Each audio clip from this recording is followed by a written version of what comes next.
ছিল, ভিসার কিছু একটা প্রবলেমে আসতে পারিনি, বাট আজকে আসতে পেরে ভীষণ ভালো লাগছে। আর বাংলাদেশ ভীষণ ভালো, ভীষণ পুরো বাঙালি ব্যাপারটা বাংলাদেশে দেখতে পাওয়া যায়। ওকে, থ্যাংক ইউ। কিন্তু স্টেজ থেকে এখনই হয়তো বা নামতে দিচ্ছি না। ওকে, যে যাকে হচ্ছে এই মুহূর্তে স্টেজে ডাকছি সব শ্রাবণ থেকে দেখে বাস্তবে আসলে কি বলবো, আর এমন সুন্দরী মেয়ের পাশে থাকলে ভালোবাসার ইচ্ছা কার না, সবারই হয়।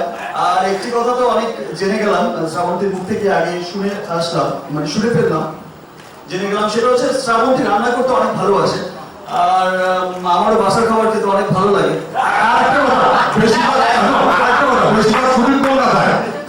বেশিরভাগ শুটিং কলকাতায়, 11 তারিখ থেকে শুটিং কলকাতায়। আমি কথা দিলাম, আমি শিওর রান্না করে এনে খাওয়াবো। 10 দিন তো রান্না করছো তো, তোমার সাথে কথা বলছি।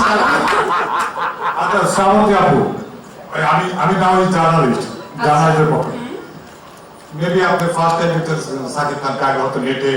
হ্যাঁ, আমি গান দেখেছি, ছবিও দেখেছি কয়েকটা। খুব ভালো নাচে। হ্যাঁ, ভালো নাচে। আর এখন বেশি ভালো লাগছে, আজকের দিনে দেখে দাড়ি গোপটা নিয়ে বেশি ভালো লাগছে, সত্যি বলছি। ইনফ্যাক্ট আমি ভাইয়াকেও বলেছিলাম, হিমাংশুকে, যে সাকিবকে দাঁড়িয়ে রাখলে ভালো লাগবে। আচ্ছা, শ্রাবন্তীর কথাই এই দাড়ি মোচ। এই জন্য তো ইন্ডিয়া থেকে বারবার হচ্ছে হিমাংশু আমাকে ফোন করে যে ভাইয়া সাকিব ভাই, ওকে ফাইন, হিমাংশু বলো দাড়ি তো কাটছো না? আমার না, দাড়ি তো কাটছে না, ঠিক আছে।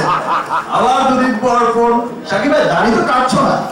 ও আচ্ছা, এটাই ছিল রহস্য, ম্যাডাম বলেছে।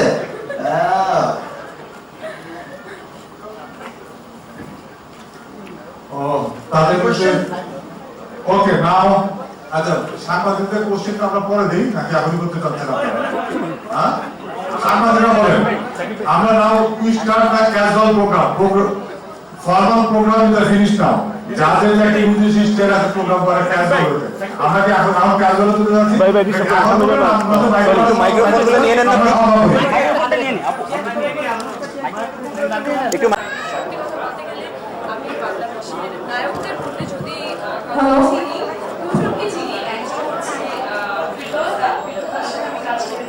বসেন না ভাই, বসতে হবে ভাই। আর আরেকটা স্টেজে জাকির খান, আমি শুনেছিলাম যে বাংলাদেশের কিং খান, তো আমি ভীষণ এক্সাইটেড হয়েছিলাম যখন শুনেছি যে আমরা সাকিবের সঙ্গে ছবি করবো। তো ভীষণ ভালো লাগছে। এখন আমাদের ফ্লোরে যাইনি আমাদের কাজটা, যখন শুটিং করে তখন আরো বেশি ভালো লাগবে।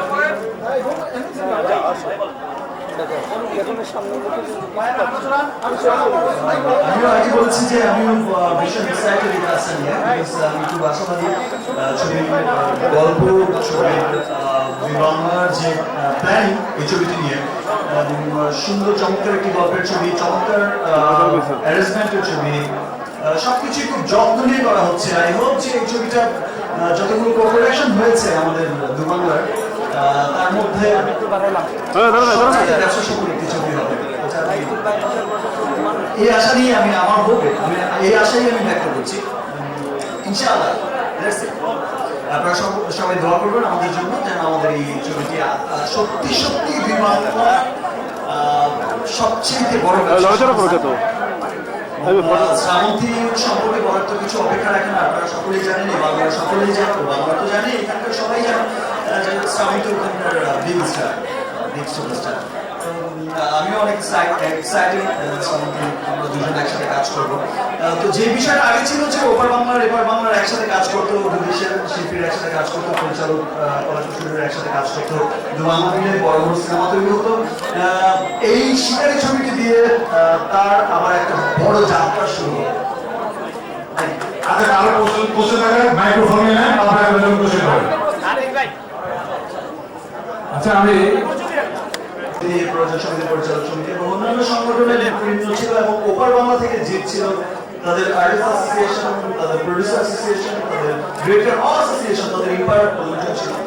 তো আমরা কিন্তু সেই বক্তৃতায় যে বিষয়টা, আমার আর্টিস্ট অ্যাসোসিয়েশনের প্রেসিডেন্ট হিসেবে আমার বক্তৃতায় সবসময় যে বিষয়টা উঠে এসেছে যে ছবি এক্সচেঞ্জ না, আমি ছবির এক্সচেঞ্জের সবসময় কিন্তু বিরোধিতা ছিলাম। এখনো আমি চাই না যে ছবি এক্সচেঞ্জের সেই বিষয়টা হোক। আমি সবসময় কিন্তু চেয়েছি যে যৌথ প্রযোজনা, বিকজ যৌথ প্রযোজনার একটি সুবিধা হচ্ছে যে এখানকার প্রযোজক ওখানকার প্রযোজক টাকাটা কিন্তু 1 টাকা প্লাস 1+1 = 2 হয়ে যাচ্ছে। দ্যাট মিন্স হচ্ছে একটা বড় বাজেটের সিনেমা কিন্তু হয়ে যাচ্ছে।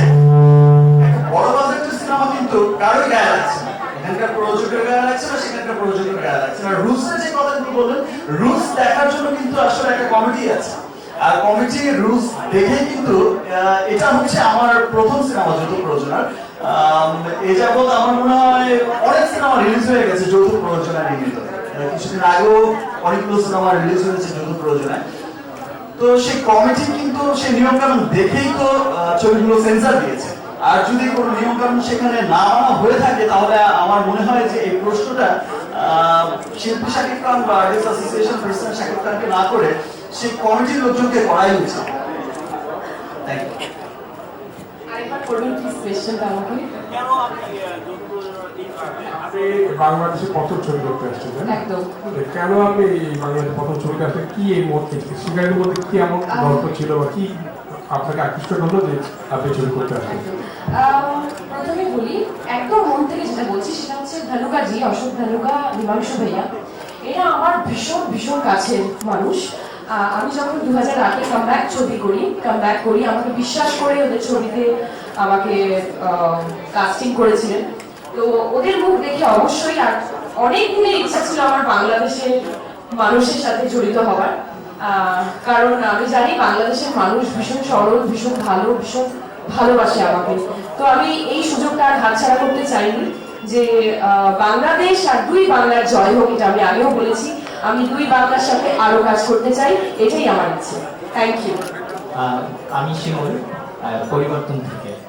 আচ্ছা, শাকিব ভাইয়ের কাছে আমার প্রশ্নটা হচ্ছে, যদি আপনি দেখেন যে যৌথ প্রযোজনার রুলস ব্রেক হচ্ছে, আপনি একটু বলছেন যে কমিটি আছে, ওই কমিটি অধীনে আপনি কিন্তু শিল্পী সমিতির সভাপতি হিসেবে রুলসগুলা জানেন, সম্যক ধারণা আছে।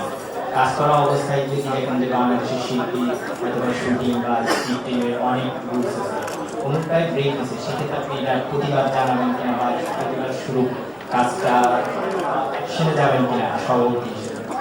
শিমুল, শুরুতে তোমাকে বলে রাখি যে বিষয়টা হচ্ছে যে যৌথ প্রযোজনার কিছু নিয়ম কানুন কিন্তু পরিবর্তন করা হয়েছে। এটা নিশ্চয়ই আমার চাইতে তুমি ভালো জানো as a journalist। যেহেতু নিয়ম কানুন কিছুটা পরিবর্তন করা হয়েছে যৌথ প্রযোজনার দুই বাংলার একত্রীকরণের ক্ষেত্রে, তারপরেও যদি কোনো রুলস ব্রেক হয়ে থাকে, আমার মনে হয় না এই পর্যন্ত কোনো এই সিনেমার ক্ষেত্রে কোনো রুলস ব্রেক হয়েছে। এই সিনেমার আর্টিস্ট তোমরা দেখেছো যে এপার বাংলারও যেমন আর্টিস্ট নেওয়া হচ্ছে, ওপার বাংলারও সেম আর্টিস্ট নেওয়া হয়েছে সমান সমান, এবং খুব সুন্দরভাবে কিন্তু কাজটা এগোচ্ছে। আর তারপরে কোনো রুলস ব্রেক হলে কমিটি তো আছে, সেন্সর যখন ছবি হবে তখন তো কমিটি দেখবেই। তো আমার মনে হয় যে এই ছবিটা নিয়ে যৌথ প্রতারণার কোনো কি বলে প্রশ্ন ওঠার কোনো সুযোগ থাকবে না বলে আমার বিশ্বাস।